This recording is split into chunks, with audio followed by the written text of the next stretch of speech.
हल्ला हो गया कि सातवां तो पैदा ही नहीं हुआ। आठवीं की भूमिका बनने लगी। देवकी जी का तेज अद्वितीय हो पड़ा, उनका सौंदर्य, उनका लावण्य डिवाइन, अप्राकृतिक सा हो गया। मंदिर के गर्भगृह की तरह उनकी शरीर की शोभा होने लगी। भगवान सुंदर देवता आकर के देवकी की मंगल गर्भ स्तुति करने लगे। इस स्तुति का नाम कृष्ण स्तुति नहीं है, गर्भ स्तुति है तो भगवान की स्तुति पर नाम है गर्भ स्तुति। एक बार वृंदावन के वक्ता बोले कि एक बार गर्भ ने भगवान से प्रार्थना करी कि सब हमारी निंदा करते रहते। पुनरपि जननी जठरे शयनम, कई जगह लिखा है कि गर्भ ही तो सारा मलमूत्र का पिंड भरा है, इसमें ही तो प्रवेश करना प्रकृति, हमसे इतनी दुश्मनी क्यों, हमने ऐसा क्या बुरा किया भगवान, आपने तो हमें बनाया। तो भगवान बोले चिंता मत करो, अब की बार में मैं गर्भ में विराजूंगा और मेरा नाम ही, मेरी प्रथम स्तुति ही गर्भ स्तुति है। इस बार खास क्या है, अभी तक परमात्मा गर्भ में नहीं आया, इस बार भगवान ने विधिवत जन्म लिया है, इसलिए कृष्ण के आगमन को जन्माष्टमी कहा जाता है, कृष्णाष्टमी नहीं कहा जाता। राम जी आते तो रामनवमी बोलते हैं, पर जो श्री कृष्ण आते तो बोलना चाहिए था, जैसे राधाष्टमी भी बोलते हैं हम, तो बोलते सब कृष्णाष्टमी, पर एक पुरानी आर्ष परंपरा से सब महात्मा जन्माष्टमी कहते आए। चूंकि आज भगवान आए ये बड़ी बात नहीं है, पर आज भगवान ने जन्म लिया है। यशोदाया, आनंद वृंदावन चंपुकार लिख रहे हैं महाराज जी, यशोदाया क्रोडे कुबलयमि बहुजस्तद भवेत। आहा, कालिदास की तर्ज का श्लोक है, अनाग्रातम भृंगई, उसने पुष्पम लिखा है, अनाग्रातम भृंगई रनपहत सौगंधमलिनै रनुत्पन्नं नीरे स्वनुपहत मूर्भिकणभरै अदृष्टं केनापि क्वचन चेदानंद सरसो यशोदाया क्रोडे कुबलयमि बहुजस्तद भवे। ऐसे यशोदा क्रोड में विराजे। सब देवताओं ने स्तुति करी। सत्यव्रतम सत्यपरम त्रिसत्यम सत्यस्य यौनिम निहितं च सत्ये सत्यस्य सत्यमृत सत्यनेत्रम सत्यात्मकं त्वां शरणं प्रपन्ना। भगवान का पहला नाम सत्य कहकर देवताओं ने स्तुति करी। भाद्र कृष्णाष्टमी का दिन अवस्थित हो गया। भगवान अति भद्र हैं, भद्र और सुभद्र दोनों लीला करेंगे। उसमें रोहिणी नक्षत्र व्याप्त हो गया और रोहिणी नक्षत्र के ओ बा बीबू 4 पद होते, तीसरा पद उपस्थित होने ही वाला था।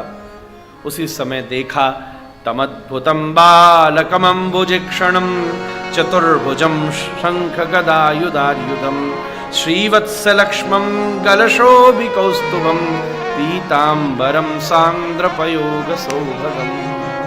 चतुर्भुज भगवान सामने खड़े हो गए। तुमने कहा था मुझ जैसा बेटा मिले मैं सब कर सकता हूं, दूसरा भगवान पैदा नहीं कर सकता, इसलिए मैं स्वयं ही आ रहा हूं। 10 वर्ष बाद तुम पर कृपा करूंगा।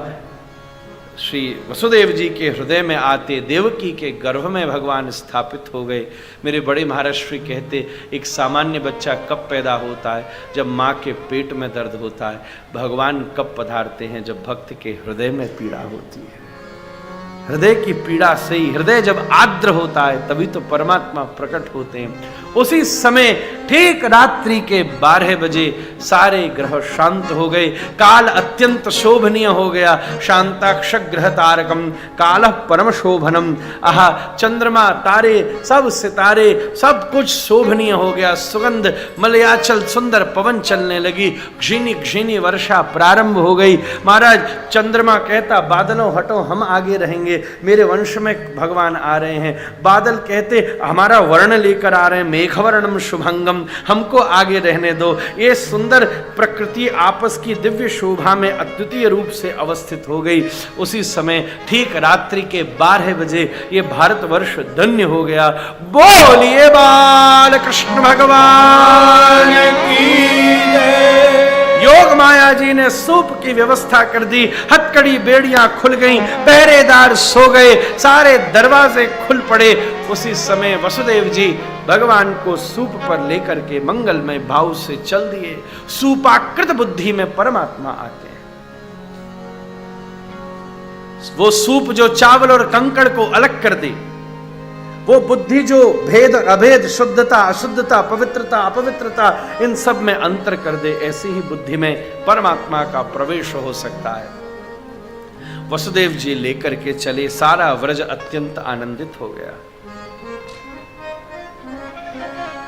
नाना रत्नमय स्थलीभिरमिता मोदावृत्यद्भुतम फुल्लैबल्यमतल्लिका तरुवरै नीतम रसोल्लासिभि अत्यानन्दमदाकुलै तरुवरैरावद्य कोलाहलं कालिन्द्यारसधारया बलयितं ध्यायामि वृंदावनम्। कैसी शोभा व्रज की बन गई है। ब्रज की रज और रज के ऊपर ओस बिंदु और उसके ऊपर चंद्रमा की आभा, तो रजकर्णिका चमक रही थी। ऐसा लगता था प्रकृति ने परमेश्वर के स्वागत के लिए कोई हीरों का ही फर्श बिछा रखा हो।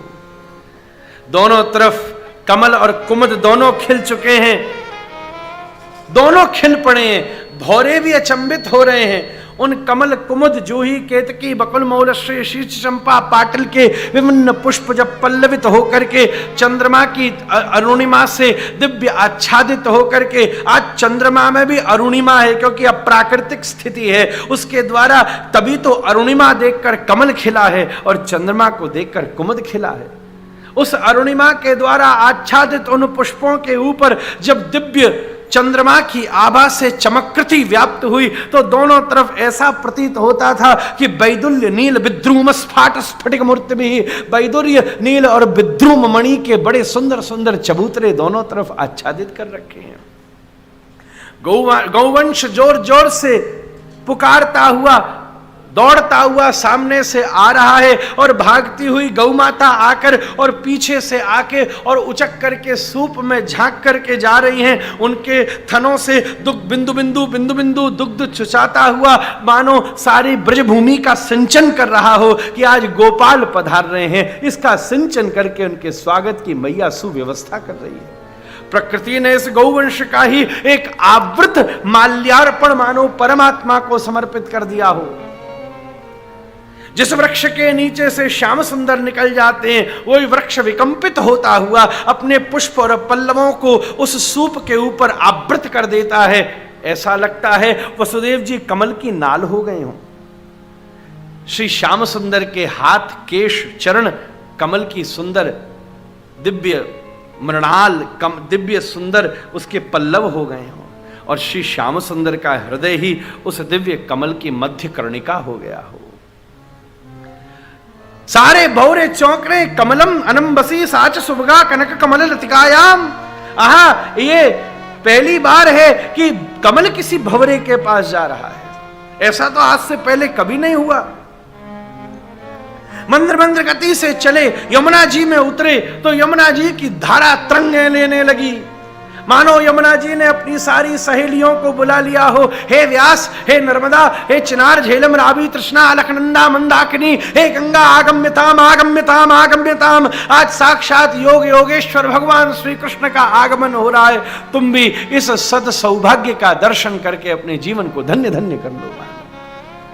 जैसे ही जल ऊपर चढ़ने लगा तो श्याम सुंदर ने चरणों का स्पर्श करा के यमुना जी को शांत किया। किसी के भी उद्वेग को, आवेग को, आक्रोश को, किसी भी प्रकार के वेग को केवल श्री कृष्ण की शरणागति ही निवृत्त कर सकती है। श्री यमुना जी ने चरण प्रक्षालन पूर्वक भगवान का व्रज में विधिवत वैदिक स्वागत किया। यह नदी को पार करके दूसरी तरफ मंद्र मंद्र गति से जा पहुंचे एक जोड़ा पहले से ही पैदा हुआ था, कन्या को उठा लिया और सूप अवस्थित बालक, पर्यंक अवस्थित बालक में लय हो गया, क्योंकि दो है ना, वसुदेव एकशतः नंदस्त्वात्मज उत्पन्ने, ये दोनों आपस में सम्मिलित होकर तद्वत रूप में आकर अवस्थित हो गए। अकेले श्याम सुंदर पलने में पास में पर्यंक पर जशोदा के सामीप्यता में विराजमान है। अभी कोई जगह नहीं है, अभी सवेरा हुआ नहीं है, तो गवाक्ष के ऊपर बड़े बड़े सप्तर्षि, बड़े बड़े ब्रह्मर्षि, साक्षात स्वयं देवता भी आकर झांक झांक करके परमात्मा की उस परम शोभनीय दशा का आस्वादन कर रहे हैं। ठीक गवाक्ष के पास एक दिव्य सुंदर पुष्प लगा हुआ है, क्योंकि जब कहीं जड़ में भी चेतन आ जाए तो उसमें चेतनता आ जाती है, परंतु अगर चैतन्य आ जाए तो संपूर्ण प्रकृति चैतन्य भिन्न हो जाती है। तो वो पुष्प भी पल्लवित होकर विकंपित होने लगा।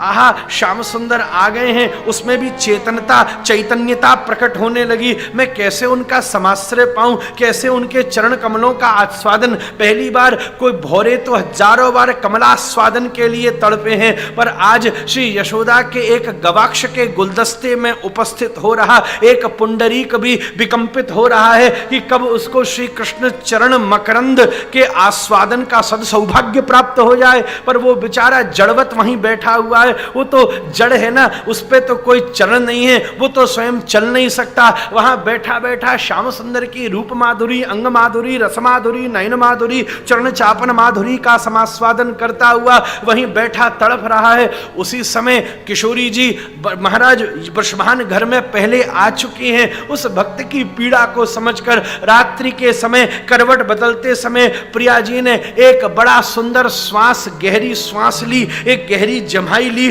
उस गहरी श्वास के आवर्त में मलयाचल पवन का ऐसा आवर्त प्रकट हुआ जो श्री कृष्ण के स्वागत के तद्वत रूप में आकर एक थाल की तरह उस गवाक्ष के भीतर प्रवेश करता हुआ उस आवर्त में उस कमल को उठा करके श्री कृष्ण के चरणों में समर्पित कर किशोरी जी ने ब्रज में श्याम सुंदर का स्वागत कर दिया।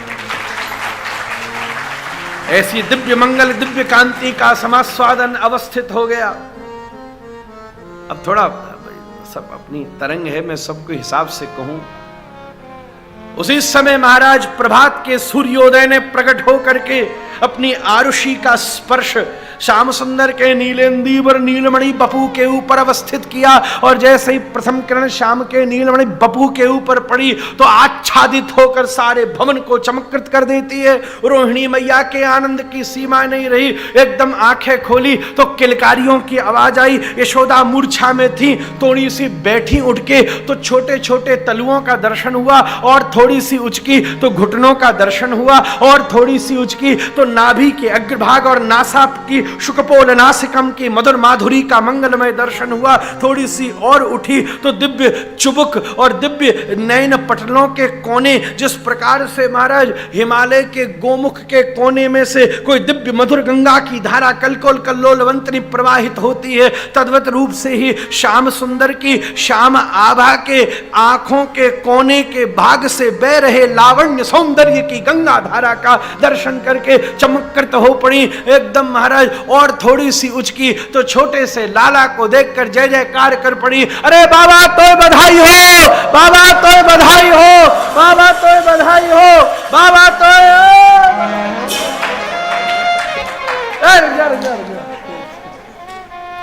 अरे अभी मैं कहूं अभी जन्म भयो ने पूतना खाते आई जा रही है। अरे भी अभी छठे दिन आना भाई। ऐसी मंगल तरंग जगी है, नंद बाबा चमत्कृत हो गए, गोष्ठ में खबर भिजवाई गई। हे बाबा, बाबा तेरे लाला हुआ है, नंदस्त्वात्मज उत्पन्ने जाता अल्लाह दो महामना आहूय विप्रान वेद ज्ञान स्नात सुचिरलंकृत। माता 4 दिन बाद तो मशीन गरम, भैया ऐसे कैसे छोड़ दूंगा हमारे। और नंद बाबा झूम पड़े, दासी के अपने कंठ में पड़े हुए दिव्य अनंत मणियों से आच्छादित उस दिव्य हार को उतार करके उसे प्रदान किया। उस दिव्य गर्भगृह यशोदा जहां श्याम सुंदर प्रकट हो जाए वो निज ग्रह अब गर्भगृह हो गया। परिचारिकाएं जागृत हो पड़ी, सब एकदम अवस्थित हैं। यशोदा मैया अभी धीरे धीरे अपनी तंद्रा से निवृत्त हो रही हैं। चारों तरफ परिचारिकाओं ने श्याम सुंदर की श्याम आभा को देखकर आनंदित होकर के एक दूसरे का हाथ पकड़ करके आवृत रूप में गोल गोल घूम के उत्सव नृत्य गान शुरू कर दिया। जय हो जय हो, अरे क्या सुंदर लाला है। सबने पूरे कक्ष को घेर लिया। नंद बाबा उत्साह से आए हैं, कक्ष के द्वार पर खड़े हैं। भीतर कैसे जावें, बड़ी बड़ी माताएं महिलाएं खड़ी हैं, सबकी अपनी संकोच मर्यादा है, तो बाहर खड़े होकर के प्रतीक्षा कर रहे हैं कहीं से लाला का दर्शन हो जाए, कहीं से लाला का दर्शन हो जाए। परिचारिकाएं एक दूसरे का हाथ पकड़ करके कटि प्रदोष के संग संग ढूंढती हुई उस दिव्य पर्यंक की परिक्रमा लगा रही हैं। उसी समय नृत्य के उत्साह में सखियों ने अपने हाथ को ऊपर किया और कटि प्रदोष को नृत्य पूर्वक जैसे ही एक दूसरे से दूर किया तो बीच में एक ऐसी संद बन गई जिस संद में एक तरफ श्री नंद बाबा खड़े थे और दूसरी तरफ श्याम सुंदर की श्याम आभा का मुखारविंद चमत्कृत हो रहा था। नंद बाबा उछल पड़े, जय हो जय हो जय हो, वाह नारायण आपकी ऐसी कृपा है। एकदम कूद पड़े और सबको हटा करके भीतर जाकर के अपने लाला को गोदी में उठा के हृदय से लगा लिया। यशोदा मैया की आंखें उसी समय खुली और देख करके बेचारा आहा हा हा, लाला को देख के आंखें उन पे अटक पड़ी। जितने भी अश्रुबिंदुओं के घट भीतर विद्यमान थे, श्याम सुंदर के एक कटाक्ष के प्रभाव से वो सब यशोदा मैया के अश्रुबिंदुओं के घट विदीर्ण हो गए और आंखों से अश्रुओं की धारा प्रवाहित होती थी। वो धारा श्याम सुंदर के शीश के ऊपर निपतित होती हुई, उनके मस्तक से घूमती हुई, उनकी पलकों से लुढ़कती हुई, उनके कपोलों पर ठहरती हुई, उनकी ठोड़ी पर थोड़ी देर रुकती हुई, उनकी छाती पर टपकती हुई, उनकी नाभि में भरती हुई, उनके प्रदोष से घूमती हुई, उनके घुटनों में लुढ़कती हुई, उनकी नकमणि के ऊपर रुकती हुई और जैसे धरती के ऊपर टपकती तो महाराज श्री राधा रानी के श्री अंग पर विद्यमान जितने भी स्फुलिंग हैं वो सब अनंत पिपीलिकाओं के रूप में प्रकट होकर के यशोदा मैया के उस आंगन में घूमते हुए, उस दिव्य अश्रुबिंदुओं में दिव्य स्निग्ध होते हुए, वृंदावन की रज में लुंठित होते हुए इस संपूर्ण ब्रज को श्याम सुंदर के आगमन के लिए तद्वत तैयार कर देते हैं। ये सब उसकी ही सूक्ष्मतम धारा का स्वरूप है। अब जब अभिषेक संपन्न हो गया, पहली विधि अभिषेक की ही है, शास्त्र विधि मुत्सृज्य, तब फिर माल्यार्पण करना है। तो कहां से माला आवे, कहां से फूल आवे? तो आनंद वृंदावन चंपकार कह रहे हैं, मुक्ताहार में वो किड़ऊ कितब तिस्रे हस्रणौ बिंदु भी। जब आंखों से आंसू की बूंद गिरी, उस बूंद के ऊपर सूर्य की दिव्य किरण पड़ी तो ऐसा लगा कि मुक्ताहर की माला यशोदा मैया ने श्याम सुंदर के कंठ में डाल दी और अपनी कंचुकी का अनुमीलन करके निज स्तन भगवत मुखाम्भोज में प्रदान कर दिया। चुसुर चुसुर चुसुर चुसुर भगवान श्याम सुंदर दुग्ध का आस्वादन कर रहे हैं और चारों तरफ बधाई के गान प्रारंभ हो गए। बड़ी बड़ी भीड़ इकट्ठी हो गई है, सब बड़े बड़े रुद्रादिक ब्रह्मादिक आज हमारे विश्वनाथ के यहाँ श्री नंद महोत्सव का मंगल उत्सव हो रहा है।